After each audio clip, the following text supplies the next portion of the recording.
ఆకాశవాణి ప్రాంతీయ వార్తలు చదువుతున్నది కె సుమా.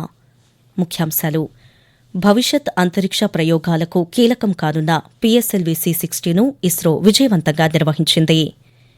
ఆంధ్రప్రదేశ్లో నదుల అనుసంధానం దిశగా 80,000 కోట్ల రూపాయల వ్యయంతో గోదావరి బనకచెర్ల ప్రాజెక్టు చేపడతామని ముఖ్యమంత్రి నారా చంద్రబాబు నాయుడు ప్రకటించారు. మాజీ ప్రధానమంత్రి డాక్టర్ మన్మోహన్ సింగ్కు భారతరత్న పురస్కారం ప్రదానం చేయాలని కోరుతూ తెలంగాణ అసెంబ్లీ ఏకగ్రీవ తీర్మానం చేసింది. ఆంధ్రప్రదేశ్లో యువతకు పెద్ద ఎత్తున ఉపాధి కల్పించేలా 9 కీలక ప్రాజెక్టులకు ప్రభుత్వం ఆమోదం తెలిపింది. హైదరాబాద్లో మైక్రోసాఫ్ట్ కార్యకలాపాల విస్తరణపై ఆ సంస్థ సీఈఓ సత్యనాదెళ్లతో ముఖ్యమంత్రి రేవంత్ రెడ్డి చర్చలు జరిపారు. వార్తల వివరాలు: భవిష్యత్ అంతరిక్ష ప్రయోగాలకు కీలకంగా రూపొందనున్న పిఎస్ఎల్వి C-60 రాకెట్ ప్రయోగాన్ని భారత అంతరిక్ష పరిశోధనా సంస్థ ఇస్రో విజయవంతంగా నిర్వహించింది. ఆంధ్రప్రదేశ్లోని శ్రీహరికోట సతీష్ ధావన్ స్పేస్ సెంటర్ నుండి నింగిలోకి దూసుకువెళ్లిన ఈ వాహన నౌక టార్గెట్, చేజర్ ఉపగ్రహాలను గత రాత్రి 10 గంటల 15 నిమిషాలకు నిర్ణీత కక్షలోకి ప్రవేశపెట్టింది. పిఎస్ఎల్వి C-60 ప్రయోగం విజయవంతమైందని ఇస్రో చైర్మన్ సోమనాథ్ ప్రకటించారు.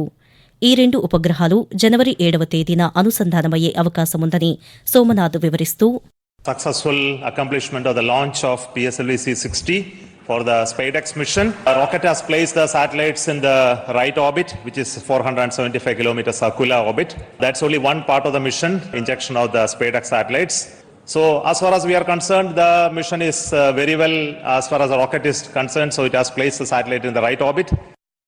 ఆంధ్రప్రదేశ్లో తెలుగు తల్లికి జలహారతి పేరుతో మరొక భారీ నీటి ప్రాజెక్టును చేపట్టనున్నట్లు ముఖ్యమంత్రి నారా చంద్రబాబు నాయుడు ప్రకటించారు. వెలగపూడి సచివాలయంలో నిన్న ఆయన పాతికేయులతో మాట్లాడుతూ ఈ ప్రాజెక్టు ద్వారా రాయలసీమ ప్రాంతానికి నీరు అందించవచ్చని చెప్పారు. ఆంధ్రప్రదేశ్లో బనకచెర్ల ప్రాజెక్టును నిర్మిస్తామని, గోదావరి నీటిని నాగార్జున సాగర్ నుండి కర్నూలు జిల్లా బనకచెర్ల వద్ద కలపడమే ఈ ప్రాజెక్టు ఉద్దేశమని, 80,000 కోట్ల రూపాయల మేర వ్యయం కాగల ఈ ప్రాజెక్టుకు తెలుగు తల్లికి జలహారతి అని నామకరణం చేస్తున్నామని వెల్లడించారు. బనకచెర్ల ప్రాజెక్టు పూర్తయితే ఆంధ్రప్రదేశ్లో మొత్తం నదుల అనుసంధానం జరుగుతుందని, ఈ ప్రాజెక్టు నివేదికను ప్రధానమంత్రి నరేంద్ర మోదీకి పంపుతున్నామని, కేంద్ర ఆర్థిక శాఖ మంత్రితో ఈ అంశంపై ఇప్పటికే చర్చించామని చంద్రబాబు నాయుడు వివరిస్తూ, ఇది చరిత్ర తిరగరాయబోయే ప్రాజెక్ట్. ఇది తెలుగు తల్లికి జలహారతి, that is my life ambition. దీన్ని సీరియస్ గా ఆలోచిస్తున్నా how to complete the project. ఇప్పుడు ఈ ప్రాజెక్టు పూర్తి చేస్తే ఆదాయం వస్తుంది. ఎట్టి పరిస్థితుల్లో ఇది చేయగలిగితే ఈ రాష్ట్రానికి సౌత్ ఇండియాలోనే కాదు, ఇండియాలో one of the best irrigation infrastructure వస్తుంది.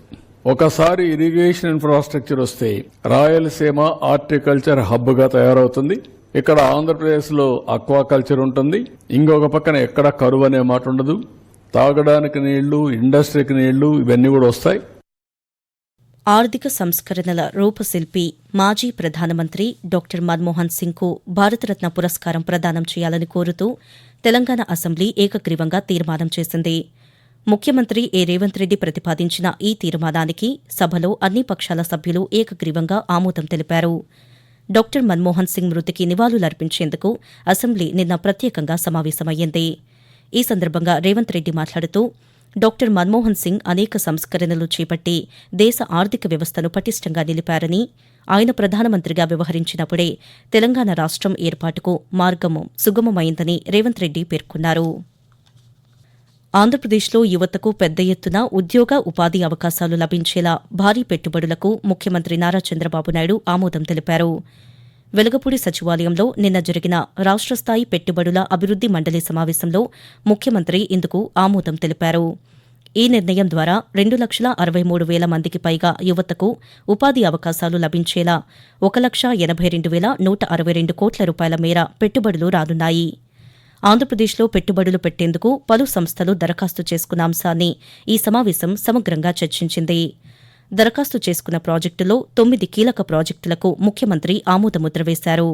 ఈ 9 ప్రాజెక్టుల ద్వారా రాష్ట్రానికి 1,82,162 కోట్ల రూపాయల మేర పెట్టుబడులు సమకూరనున్నాయి.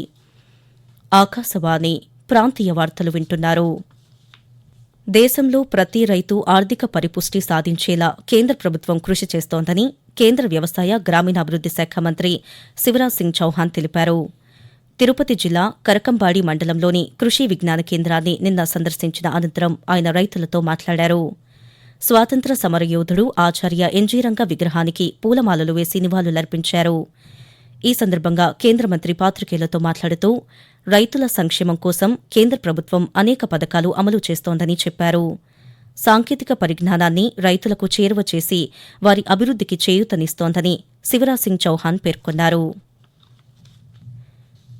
తెలంగాణ ముఖ్యమంత్రి రేవంత్ రెడ్డి హైదరాబాద్లో నిన్న మైక్రోసాఫ్ట్ ప్రధాన కార్యనిర్వహణాధికారి సత్య నాదెళ్లతో సమావేశమయ్యారు. సత్య నాదెళ్ల నివాసంలో జరిగిన ఈ సమావేశంలో ప్రభుత్వ ప్రధాన కార్యదర్శి శాంతికుమారి, రాష్ట మంత్రులు శ్రీధర్బాబు, ఉత్తమ్ కుమార్ రెడ్డి కూడా పాల్గొన్నారు.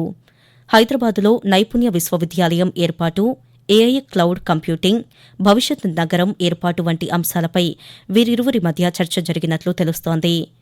క్లౌడ్ కంప్యూటింగ్ అంశంలో కీలక పాత్ర పోషించాలని సత్యనాదెళ్లను రేవంత్ రెడ్డి కోరినట్లు సమాచారం. వివిధ రంగాలలో భారతదేశం సాధిస్తున్న అభివృద్దిని ప్రపంచ దేశాలు ఆసక్తిగా గమనిస్తున్నాయని కేంద్ర ఆయుష్, ఆరోగ్య, కుటుంబ సంక్షేమ సహాయ మంత్రి ప్రతాప్రావు జయదేవ్ తెలిపారు. తిరుపతి జిల్లాలోని శ్రీకాళహస్తీశ్వరుణ్ణి ఈ రోజు సందర్శించిన అనంతరం ఆయన పాత్రికేయులతో మాట్లాడుతూ ప్రజలకు ఉత్తమ సేవలు అందించడానికి ఎన్డీఏ ప్రభుత్వం చిత్తశుద్దితో కృషి చేస్తోందని చెప్పారు. ప్రధానమంత్రి నరేంద్ర మోదీ ఆధ్వర్యంలో దేశంలో సమూల మార్పులు జరుగుతున్నాయని, కేంద్ర ప్రభుత్వం అమలు చేస్తున్న అనేక సంక్షేమ పథకాలు ప్రజలకు వరాలుగా మారుతున్నాయని ప్రతాప్రావు జయదేవ్ పేర్కొంటూ हमारे देश के प्रधानमंत्री आदरणीय श्री जो नरेंद्र मोदी जी है, उन्होंने पिछले 10 साल में जो देश की सेवा की, लोगों की सेवा की, फिर से थर्ड टाइम यानी तीसरी बार उनको प्रधानमंत्री पद यहाँ पर लोगों के आशीर्वाद से मिला। निश्चित रूप से उनके माध्यम से हमारे धर्म का काम, हमारे देश का विकास और हमारे देश की छवि पूरी दुनिया में उभर के आ रही है। ఆంధ్రప్రదేశ్లో వచ్చే ఏడాది ఫిబ్రవరి 1వ తేదీ నుండి భూముల రిజిస్ట్రేషన్ విలువలు పెరగనున్నాయని రాష్ట రెవెన్యూ, రిజిస్ట్రేషన్ వ్యవహారాల శాఖ మంత్రి అనగాని సత్యప్రసాద్ తెలిపారు. గుంటూరు జిల్లా తాడేపల్లిలో తన శాఖకు సంబంధించిన అధికారులతో ఈ అంశంపై ఆయన సమీక్షా సమావేశం నిర్వహించారు. ఈ సందర్భంగా మంత్రి మాట్లాడుతూ ఏ ప్రాంతాల్లో ఎంత మేర పెంచాలి, ఎక్కడ తగ్గించాలనే అంశాలపై 2 వారాలలో నివేదిక ఇవ్వాలని ఆదేశించినట్లు తెలిపారు. నూతన సంవత్సర వేడుకల నేపథ్యంలో హైదరాబాద్ పోలీస్ కమిషనరేట్ పరిధిలో పోలీసులు ఆంక్షలు విధించారు. ఈ రోజు రాత్రి 10 గంటల నుండి ఉదయం 5 గంటల వరకు ఐటీ కారిడార్లలో ఫ్లైఓవర్లను మూసివేయనున్నట్లు వారు ప్రకటించారు. బాహ్య వలయ రహదారిపై భారీ వాహనాలు, విమానాశ్రయానికి వెళ్లే వాహనాలను మాత్రమే అనుమతిస్తారు. ట్రాఫిక్ నియమ నిబంధనలు ఉల్లంఘిస్తే కఠిన చర్యలు తీసుకుంటామని హెచ్చరించారు. మరొకవైపు ఈ రోజు రాత్రి మెట్రో రైలు సర్వీసులను అర్ధరాత్రి 12:30 వరకు నడపనున్నారు. తిరుమల శ్రీ వెంకటేశ్వర స్వామి దర్శనం కోసం తెలంగాణ రాష్ట ప్రజాప్రతినిధులు అందజేసే సిఫారసు లేఖలను అనుమతించాలని నిర్ణయించినట్లు తిరుమల తిరుపతి దేవస్థానం టీటీడీ చైర్మన్ బీఆర్ నాయుడు తెలిపారు. అమరావతిలో ముఖ్యమంత్రి నారా చంద్రబాబు నాయుడుతో నిన్న సమావేశమైన అనంతరం ఆయన మాట్లాడుతూ వారానికి 2 బ్రేక్ దర్శనాలు, 200-300 రూపాయల దర్శనానికి సంబంధించి తెలంగాణ ప్రజాప్రతినిధులు అందజేసే సిఫారసు లేఖలను అనుమతించడానికి ముఖ్యమంత్రి అంగీకారం తెలిపారని చెప్పారు. ఇదిలా ఉండగా తిరుమలేసుని దర్శనం కోసం తెలంగాణ ప్రజాప్రతినిధుల సిఫారసు లేఖలను అనుమతించాలని ఆంధ్రప్రదేశ్ తీసుకున్న నిర్ణయం పట్ల తెలంగాణ శాసనసభాపతి గడ్డం ప్రసాద్ హర్షం వ్యక్తం చేశారు.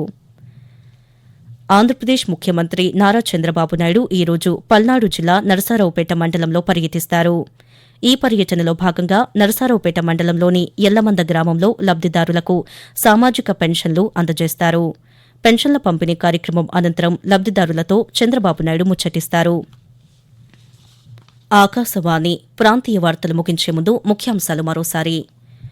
భవిష్యత్ అంతరిక్ష ప్రయోగాలకు కీలకం కానున్న పీఎస్ఎల్వీ C-60ను ఇస్రో విజయవంతంగా నిర్వహించింది.